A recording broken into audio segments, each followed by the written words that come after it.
गुरुर्ब्रह्मा गुरुर्विष्णू गुरुर्देवो महेश्वरा गुरुर्साक्षात् परब्रह्म तस्मै श्री गुरवे नमः। तस्मै श्री गुरवे नमः। तस्मै श्री गुरवे नमः। हिमालय समर्पण योग भाग 1 पाठ 33। इनकी पत्नी के साथ भी इनका बड़ा आत्मीय संबंध होता है और ये भी आत्मीयता भरे मनुष्य को जन्म देने में सहायक सिद्ध होते हैं। यानी ये भी समाज में एक आत्मीयता भरी मनुष्य श्रृंखला का निर्माण करने में अपना योगदान देते ही है। ये परमात्मा को मानते हैं क्योंकि ये आत्मा को मानते हैं, यानी मानना यह इनकी विशेषता होती है। और मानने के कारण ही ये नम्र होते हैं और नम्र होने के कारण ही ये झुकते हैं और झुकने के कारण ही इनकी ग्रहण करने की क्षमता अधिक होती है। आज समाज को इस प्रकार के लोगों की अत्यंत आवश्यकता है, क्योंकि जो है वह तो सभी देख सकते हैं, पर जो है पर दिख नहीं रहा है उसे भी देखने की दृष्टि मानने के कारण इन्हें प्राप्त हो जाती है। इस प्रकार के व्यक्तियों की अधिकता के कारण ही एक शांतिप्रिय अहिंसक समाज का निर्माण होता है। आज ऐसे व्यक्तियों को सामूहिक रूप में एकत्र करने की बड़ी आवश्यकता है, क्योंकि ये अलग अलग रहकर कुछ नहीं कर सकते हैं। संसार के शरीर प्रधान लोगों की बहुलता के कारण ये अपना ही अस्तित्व नहीं पहचान पाएंगे। उन्हें उनके स्तर का ज्ञान कराना होगा। वे शरीर प्रधान लोगों से अलग हैं, बस इसका ज्ञान उन्हें कराना होगा। जैसे ही उन्हें उनके स्तर का एहसास होगा, उनका जीवन ही रूपांतरित हो जाएगा। यानी ये कपूर के समान तैयार बैठे रहते हैं, बस कोई उन्हें अग्नि छुआ दे, बस जलने के लिए तो वे तैयार ही रहते हैं। पर जब तक कोई जगाने वाला नहीं मिलता, ये सोते ही रहते हैं। ये स्वयं उठ नहीं सकते हैं। ये मनुष्य शारीरिक स्तर के ऊपर के स्तर के मनुष्य होते हैं। इस आत्मिक स्तर के ऊपर का भी स्तर है, वह है आध्यात्मिक स्तर। इस आध्यात्मिक स्तर के मनुष्य समाज में बहुत कम है, क्योंकि जो है वे समाज में नहीं है। इसी कारण समाज में आध्यात्मिक प्रगति नहीं हो पा रही है। एक आध्यात्मिक स्थिति होती है। उस आध्यात्मिक स्थिति में आध्यात्मिक दृष्टि से उपयुक्त समय पर एक आध्यात्मिक उद्देश्य की दृष्टि से अगर माँ और बाप एकत्र आते हैं और इच्छा करते हैं कि उनके यहाँ एक पुण्यात्मा जन्म ले, तो एक ऐसे पिंड का निर्माण होता है जो एक आध्यात्मिक स्तर की आत्मा को आकर्षित करेगा। ये सबसे उच्च स्तर की आत्माएं होती है। 3 प्रकार की आत्माएं जन्म लेती हैं। अगर शारीरिक संबंध वासना के स्तर पर हुआ है तो आसुरी स्तर की आत्मा जन्म लेगी। अगर शारीरिक संबंध मधुर और आत्मिक स्तर पर हुआ है तो मनुष्य के स्तर की आत्मा जन्म लेगी।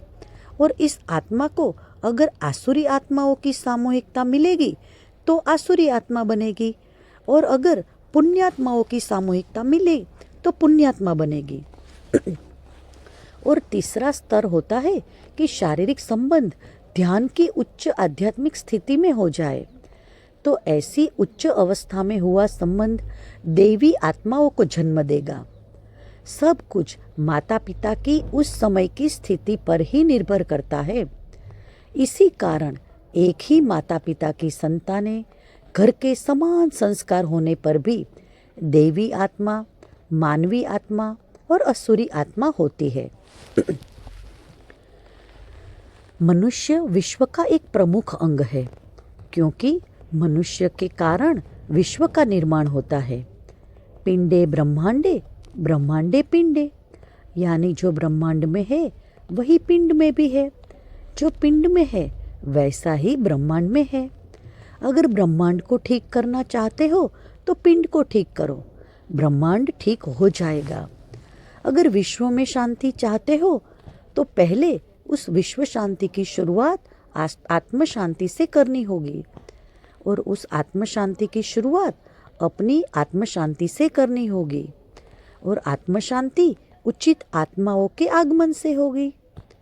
विश्व शांति का रहस्य ही इसी बात पर निर्भर है कि कैसी आत्माएं जन्म लेगी। आत्माएं स्वयं जन्म नहीं ले सकती है, उन्हें इस धरती पर अवतरित होने के लिए शरीर रूपी माध्यम की आवश्यकता होती है। बुरी आत्माओं को अगर बुरे शरीर रूपी माध्यम ही नहीं मिले तो वे इस जगत में अवतरित ही नहीं हो सकती है, और जब वे अवतरित ही नहीं होगी तो उस दुनिया में अशांति आएगी ही नहीं, और इस विश्व में शांति स्थापित हो जाएगी। इस विश्व शांति को लाने के लिए आसुरी आत्माओं का आगमन ही रोकना होगा, और यह आगमन रोकना है तो गर्भाधान संस्कार का ज्ञान आज की पीढ़ी को शादी के पूर्व कराना होगा। माँ और बाप दोनों को एक अच्छी आध्यात्मिक स्थिति करनी होगी। यह लक्ष्य असंभव सा लगता है, पर धीरे धीरे मनुष्य को अपने जीवन में इस लक्ष्य की ओर पहुंचने का प्रयास करना होगा। इसमें प्रत्येक मनुष्य को अपना योगदान देना चाहिए। हो सकता है उसके जीवन काल में यह लक्ष्य प्राप्त न हो सके, फिर भी अगली भावी पीढ़ी को तो वह शांत प्रेममय विश्व मिल सकेगा, और आपको ऐसे महान कार्य में अपना सहयोग देकर आत्म शांति का अनुभव करने का सौभाग्य मिलेगा। आज विश्व में अशांति का कारण ही इस गर्भाधान संस्कार का महत्व न समझना है। यह एक ऐसा संस्कार है जो विश्व का निर्माण करता है। आज इसका महत्व नहीं रह गया है, क्योंकि इसका ज्ञान ही मनुष्य को नहीं है। इसीलिए समाज में यह सजीव ज्ञान पहुंचाना होगा, जिस सजीव ज्ञान के माध्यम से मनुष्य अनुभूति को प्राप्त करेंगे, और अनुभूति को प्राप्त कर अपनी आध्यात्मिक स्थिति प्राप्त करेंगे। आध्यात्मिक स्थिति का धर्म से कोई लेना देना नहीं है। प्रत्येक धर्म में आध्यात्मिक स्थिति प्राप्त करने का मार्ग बताया ही गया है। मनुष्य किसी भी धर्म के सहारे चले पहुंचेगा एक ही स्थान पर। यह ठीक वैसा ही है जैसे एक नगर की ओर जाने के अनेक मार्ग होते हैं, पर नगर पहुंचकर सारे मार्ग समाप्त हो जाते हैं और रह जाता है केवल नगर। ठीक इसी तरह आध्यात्मिक स्थिति रूपी नगर तक पहुंचकर सारे धर्म रूपी मार्ग समाप्त हो जाते हैं। इसीलिए किस धर्म के मार्ग से आ रहे हैं इसका कोई महत्व नहीं है। महत्वपूर्ण है नगर आ रहे हैं, बस इसी में सब कुछ आ जाता है। आध्यात्मिक स्थिति प्राप्त करने की सभी धर्मों में समान संभावनाएं हैं। सवाल है कि आप अपने धर्म को ही पकड़ कर बैठे हैं या धर्म के मार्ग से नगर तक पहुंच गए हैं। सामान्यतः मनुष्य अज्ञानता के कारण धर्म के मार्ग को ही पकड़ बैठे रहते हैं और नगर समझकर उसी को पकड़कर बैठता है, और उस मार्ग में बैठे बैठे ही सारा जीवन समाप्त हो जाता है। इसलिए किस धर्म में मनुष्य ने जन्म लिया इसके कोई मायने नहीं है। कौन सा मनुष्य धर्म के मार्ग के द्वारा नगर रूपी आध्यात्मिक स्थिति तक पहुंचा इसका महत्व है। इसलिए आज सारा मानव समाज इस अंधेरे में भटक रहा है। हम यह जानते हैं, पर एक अति संवेदनशील स्थिति प्राप्त होने के कारण हम चाहकर भी समाज में जा नहीं सकते हैं। यह वैसा ही है जैसे सफ़ेद कपड़े पहनकर कोयले की खदान में काम नहीं कर सकते हैं, पर इसके लिए हमारे पास उम्र ही बाकी नहीं रह गई है। जो प्राप्त था उसे संभाल कर रखने में ही सारा जीवन चला गया है। हम हमारे जीवन में सजीव ज्ञान को संभाल कर रखने का कार्य ही कर सके। इस ज्ञान को समाज में बांटना चाहते हुए भी समाज में बांट न सके, क्योंकि बांटने का कार्य हमारा नहीं था, संभालने का कार्य हमारा था, इसलिए संभाला। अब बांटने का कार्य तुम्हारा है, तुम अपने जीवन में बांटो। कोई ज्ञान अगर प्राप्त करना आसान है, बांटना कठिन है। बांटने के लिए अति संवेदनशील हृदय चाहिए, जो सारी मानव जाति को अपने भीतर समा सके। वह हंडा चाहिए जिसमें सारा विश्व समा सके। इतना बड़ा हंडा हमारा नहीं है, पर तेरा है, इसीलिए तेरे हंडे में हमने योगदान दिया है। हमने हमारा कार्य किया, तुम तुम्हारा कार्य करो। मैंने फिर अपनी शंका व्यक्त की। मैंने जीवन में कभी कुछ बांटा नहीं है, बांटना मुझे आता नहीं है। मैं किसी से ठीक से बात नहीं कर सकता, किसी को ज्ञान कैसे दूंगा? और जब मैं ठीक से दे ही नहीं सकता तो यह ज्ञान कोई लेगा कैसे? और क्यों लेगा? मैं खुद ही अज्ञानी हूँ। मैंने कोई शास्त्र नहीं पढ़े हैं, नहीं कोई धार्मिक ग्रंथ पढ़े हैं। मुझे कुछ भी ज्ञान प्राप्त नहीं है, नहीं मैंने कोई ध्यान साधना की है, नहीं मेरे पास कोई शक्ति है और नहीं कोई ज्ञान है। और अब आप भी साथ नहीं रहने वाले हो, मैं अकेला क्या कर सकता हूँ? मुझसे यह नहीं होगा। आप कोई और माध्यम चुन लो, अभी देह त्याग मत करो। किसी अच्छे माध्यम को प्राप्त करने तक रुको। अपना ज्ञान किसी ज्ञानी पुरुष को देकर फिर देह त्याग करो। आप जो जिम्मेदारी मुझे सौंप रहे हैं, मैं इसके योग्य नहीं हूँ। गुरुदेव ने गंभीरता से कहा, योग्य और अयोग्य का फैसला मेरा नहीं है। तुम्हारा चुनाव मेरे गुरुओं ने किया है। गुरुओं द्वारा की गई पिछले 800 सालों की साधना का तुम तक आकर खत्म होती है। तुम्हारे अंत के साथ साधना के एक युग का अंत होगा, और इन 800 सालों का ज्ञान बट नहीं सका तो उस साधना का कोई अर्थ नहीं है। यह सजीव ज्ञान पुस्तकों का ज्ञान नहीं है, अनुभूति का ज्ञान है। पुस्तकों में तो केवल जानकारी ही होती है। सजीव ज्ञान से सारी जानकारी भीतर आत्मा से ही हो जाती है। फिर पुस्तक पढ़ने की आवश्यकता ही नहीं होती है। तुम स्वयं पुस्तक हो, लोग तुम्हें पढ़ेंगे। पुस्तक थोड़े ही पुस्तक को पढ़ती है। अपने आप को पहचानो। जब अपने आप को पहचान लोगे, सारा भ्रम दूर हो जाएगा। अरे बाबा, भोजन परोसना भी एक कला है, वो प्रत्येक में नहीं होती है। और जिसे भोजन परोसना आता है, आवश्यक नहीं कि उसे भोजन बनाना भी आता हो। भोजन बनाने वाले अनेक हो सकते हैं, भोजन परोसने वाला एक होता है। तुम परोसने वाले हो, बनाने वाले नहीं। इसलिए ज्ञान प्राप्त करने की कोई आवश्यकता ही नहीं है, वह तो गुरु कृपा में हो ही जाएगा। केवल बांटने का कार्य करो, वही तुम्हारा कर्म क्षेत्र है। जो कार्य सौंपा है उसे करना प्रारंभ करो, कार्य होना शुरू हो जाएगा। उस कार्य को कैसे करूँगा यह मत सोचो। पक्षी थोड़े ही सोचता है, इतना बड़ा आकाश है तो मैं कैसे उड़ूंगा, बस उड़ने लग जाता है, क्योंकि पक्षी का जन्म ही उड़ने के लिए हुआ है।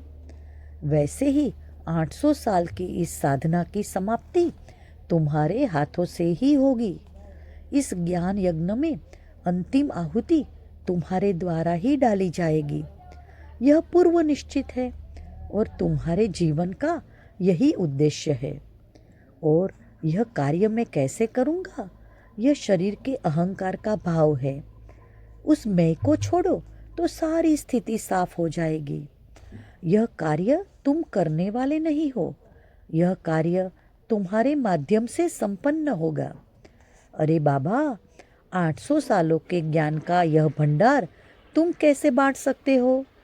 वह तुम्हारे माध्यम से बटेगा। यह मैं का अहंकार छोड़कर समर्पित हो जाओ। जीवन में सब कार्य घटित हो जाएगा। तुम केवल एक माध्यम हो। अपने आप को केवल माध्यम समझो। जब भी कभी अधिक कार्य हो तो अपने आप को माध्यम समझो। माध्यम भाव होना कार्य को सरलता व सहजता प्रदान करेगा। जो कार्य मेरे गुरुदेव ने मुझे सौंपा है वह मैं पूर्ण करके जा रहा हूँ। अब तुमसे वह कार्य कैसे होगा वह सोचना तुम्हारा कार्यक्षेत्र नहीं है। यह तुम अनुभव करोगे और यह स्थान तुम्हारा कार्यक्षेत्र नहीं है। इसलिए कह रहा हूँ कि एक दिन तुम्हें इस स्थान से जाना ही होगा, पर तब तक आनंद से रहो। यहाँ से जाने का प्रयास मत करना। जाने का समय आएगा खुद ही चले जाओगे। मुझे भी जब मेरे गुरुदेव ने यह सजीव ज्ञान का भंडार सौंपा था और कहा था कि तुम्हारे आने तक संभाल कर रखना है, तब मेरी भी तुम्हारे जैसी ही दशा थी।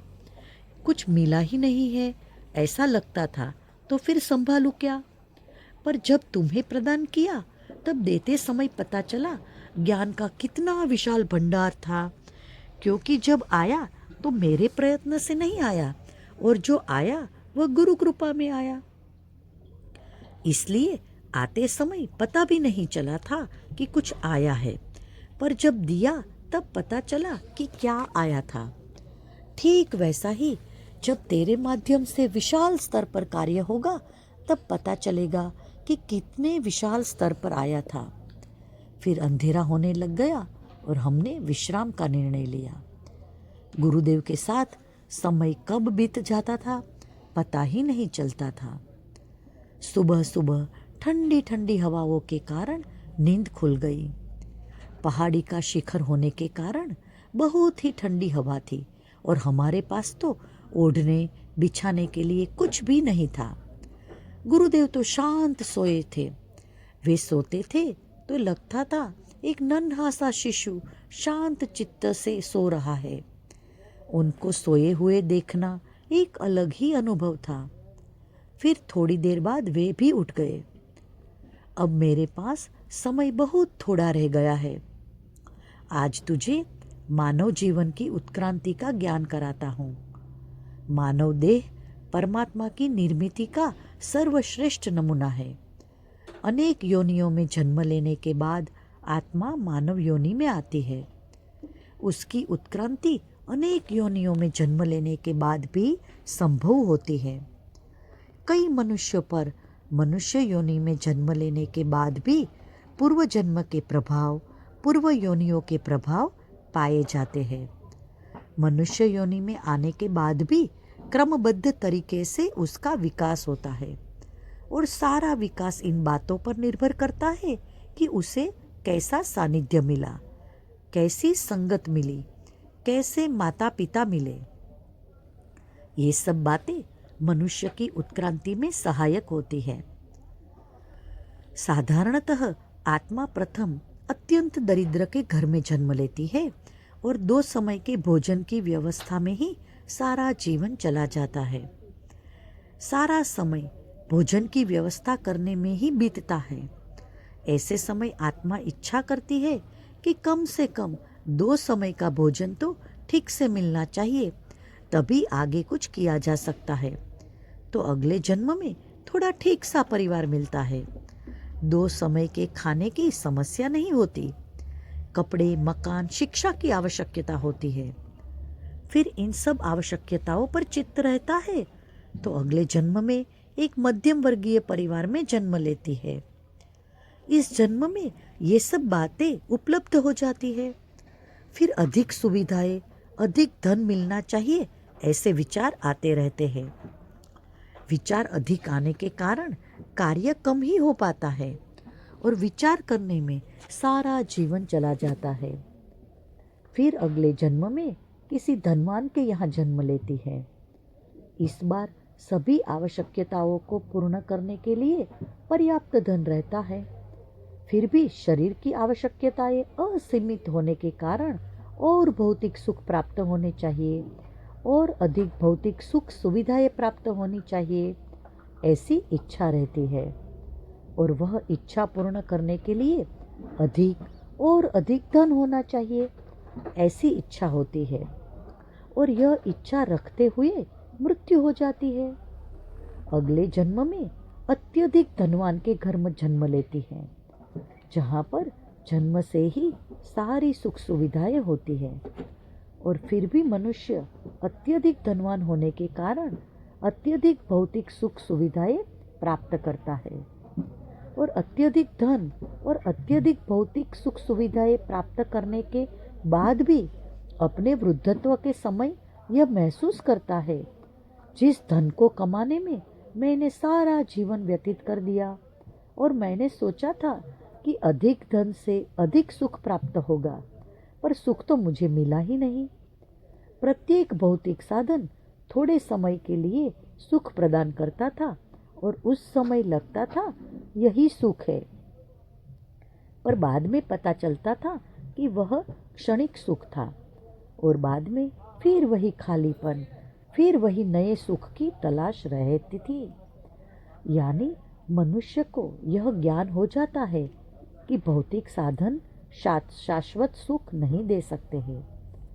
भौतिक साधन जो सुख देते हैं वह शरीर का सुख है और वह सुख क्षणिक ही होता है, पर ज्ञान होते होते उसका जन्म ही समाप्त हो जाता है। पर उस आत्म सुख को पाने की इच्छा बाकी रह जाती है, जिसे पाने के बाद कुछ भी पाने की इच्छा नहीं रह जाती है। फिर उसकी उस सुख को पाने की इच्छा रह जाती है और उसकी मृत्यु हो जाती है। और फिर वह अगला जन्म लेता है तो उस आत्म सुख को प्राप्त करने के लिए ही लेता है और फिर अपने बचपन से ही इस ओर चलने लगता है। और फिर उस जन्म में उसने जिस धर्म में जन्म लिया है उस धर्म के धर्म को वह आत्म सुख प्राप्ति का साधन समझकर उसे ही पकड़ लेता है और फिर जीवन भर धर्म को ही पकड़े रहता है। वह जीवन में एक कट्टर धार्मिक व्यक्ति भी कहलाता है, जो जीवन भर अपने धर्म के रास्ते पर चला। ऐसे मनुष्य जन्म से ही बड़े धार्मिक होते हैं। धर्म में उनकी बड़ी आस्था होती है। बड़ी से बड़ी कठिनाई में वे अपने धर्म को पकड़े ही रहते हैं और उस शाश्वत सुख की खोज करते रहते हैं। फिर वे इस सुख की खोज में अनेक कर्मकांड भी करते हैं जो उस धर्म के अनुसार होते हैं।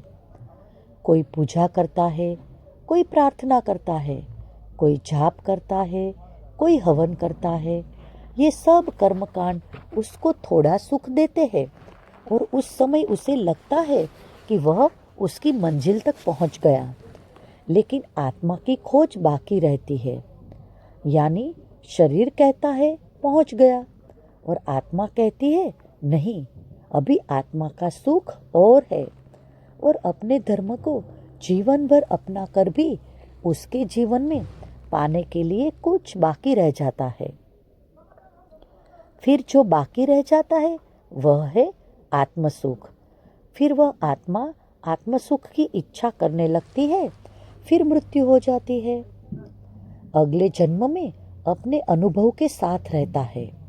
जिस घर में जन्म लिया उस घर का धर्म अब की बार अलग ही होता है और वह जान जाता है यह धर्म नहीं है, यह उपासना की पद्धति है और यह प्रत्येक जन्म के साथ बदलती रहती है। फिर उस घर की उपासना पद्धति को आधार बनाकर आगे बढ़ता है। उस उपासना पद्धति को पकड़े नहीं रहता है और फिर आत्म सुख की खोज में किसी जीवंत गुरु तक पहुंच जाता है और फिर उस जीवंत गुरु की कृपा में आत्म अनुभूति प्राप्त करता है और बाद में आत्म सुख का अनुभव करता है। और उस आत्म सुख को पाने के बाद सारी इच्छाएं पूर्ण हो जाती है। वह अनुभव करता है कि मैंने मनुष्य जीवन में सब कुछ प्राप्त कर लिया है और ऐसी तृप्त स्थिति में आत्म समाधान को प्राप्त करता है और अपने जीवन काल में ही मोक्ष की स्थिति को प्राप्त करता है। फिर भले ही देह से उसकी मृत्यु बाद में होती है, इस मृत्यु के बाद फिर उसका जन्म नहीं होता है। क्योंकि अब जन्म लेने के लिए कोई इच्छा ही कारणभूत नहीं रही और उसका उत्क्रांति का चक्र पूर्ण होता है। मनुष्य को इतने लंबे चक्र को पार करना पड़ता है। अपनी संगति के अनुसार मनुष्य इन जीवन चक्रों को जल्दी या देर से प्राप्त करता है।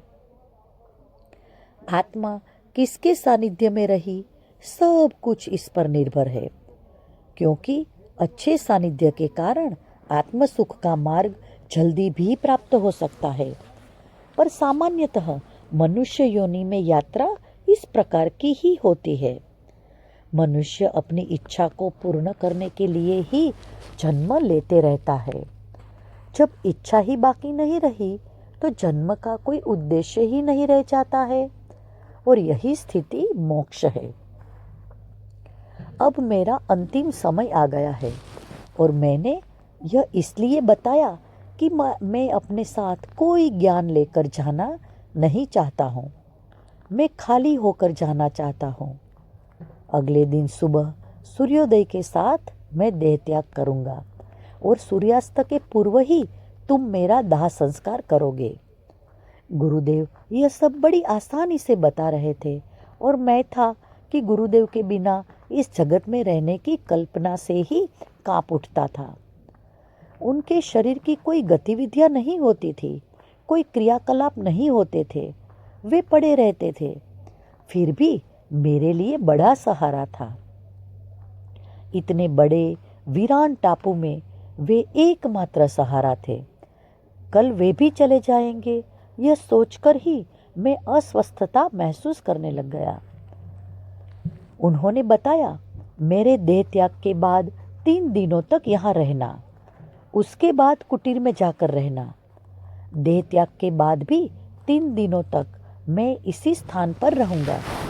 शरीर के प्रभाव से आत्मा को मुक्त होने में 3 दिन लगते हैं और 3 दिनों के बाद आत्मा मुक्त होकर अगली गति को प्राप्त होती है। मेरा भी यह आखिरी जन्म था और तुम्हारा भी यह आखिरी जन्म है। तुम्हें अपने आखिरी जन्म में के कर्तव्य को अभी पूर्ण करना है। तुम्हारे हाथ से ही मेरा दाह संस्कार हो, यही मेरी अंतिम इच्छा थी। मेरी मृत्यु के बाद मेरी मोक्ष की प्राप्ति में तुम साधन बनने वाले हो। मैंने इस ध्यान मार्ग से सब कुछ प्राप्त कर लिया, अब पाने के लिए कुछ नहीं रह गया और तुम भी इसी ध्यान मार्ग से सब कुछ प्राप्त कर लोगे। और गुरुदेव सूर्यास्त के समय सूर्य को नमस्कार कर रहे थे। उन्होंने कहा, यह मेरा अंतिम सूर्यास्त है। कल का सूर्यास्त मैं नहीं देख सकूंगा। सूर्यास्त भी आत्मा को बड़ी शांति प्रदान करता है। वास्तव में बड़ा सुंदर दृश्य था। सूर्यास्त के बाद की सूर्य की सारी लालिमा आकाश में छा गई थी।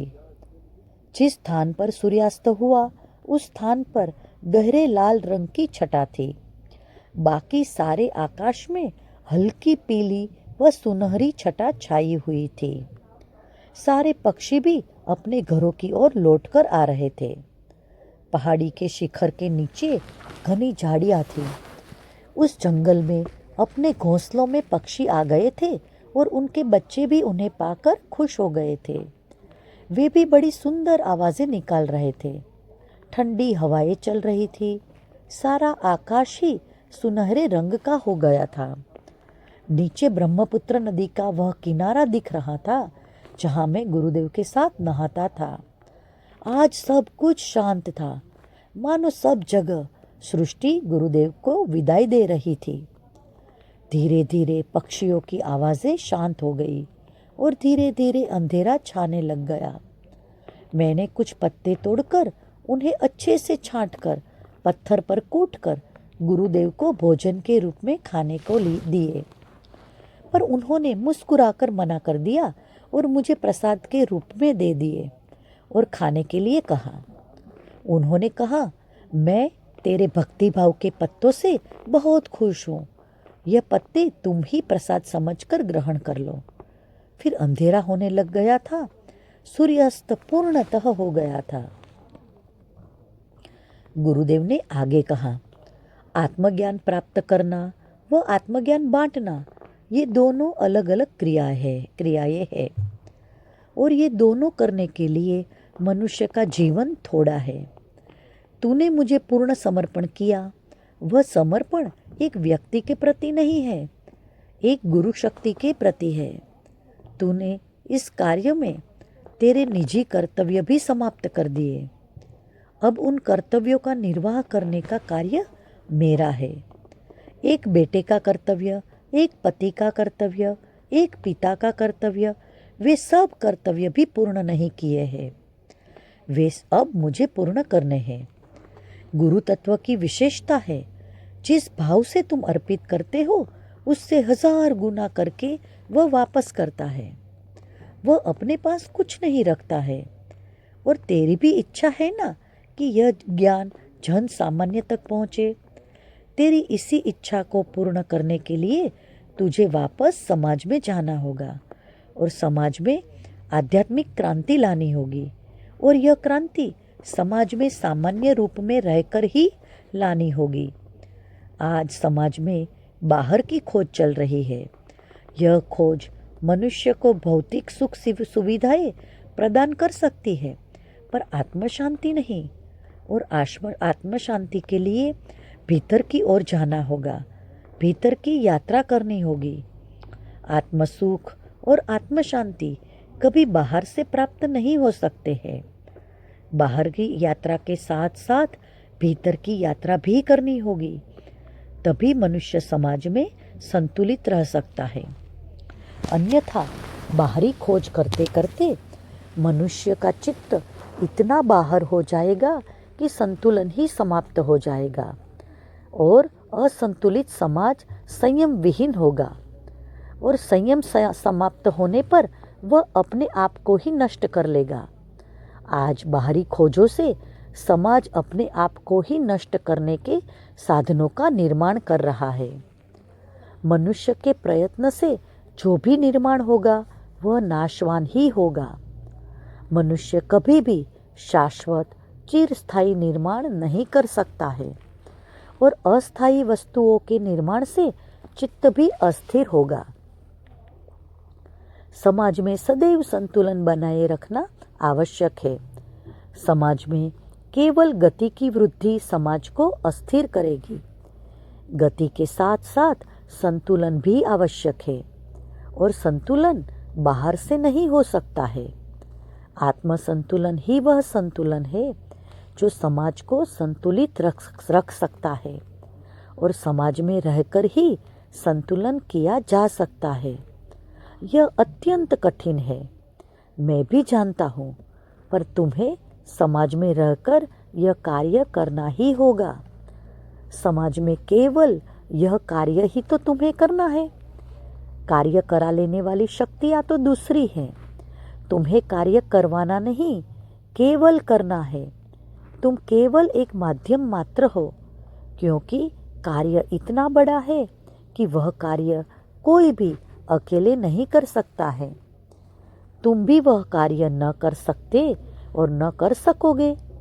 वह कार्य तुम्हारे द्वारा होगा, यानी तुम्हारे माध्यम से होगा, पर तुम करोगे नहीं, क्योंकि जब कोई कार्य करता है तो एक निश्चित सीमा में कार्य होता है और जब कार्य उसके द्वारा होता है तो फिर कार्य संपन्न होने की कोई निश्चित सीमा नहीं होती है। वह अपार मात्रा में संपन्न होता है। आज भी समाज में कई पुण्यवान आत्माएं हैं जो इस कार्य में मदद कर सकती है, पर अभी वे ही गलत दिशा में जा रही है। वे आत्माएं भटक रही है। वे आत्मशांति पुस्तकों में खोज रही है। आत्मशांति पुस्तकों में से कभी नहीं मिल सकती। अरे बाबा, निर्जीव पुस्तकें सजीव आत्मशांति कैसे दे सकती है? पुस्तकों में जो है वह भूतकाल है। भूतकाल कभी वर्तमान काल का निर्माण नहीं कर सकता है। भूतकाल केवल जानकारी दे सकता है, ज्ञान नहीं। ज्ञान पुस्तक से प्राप्त नहीं हो सकता।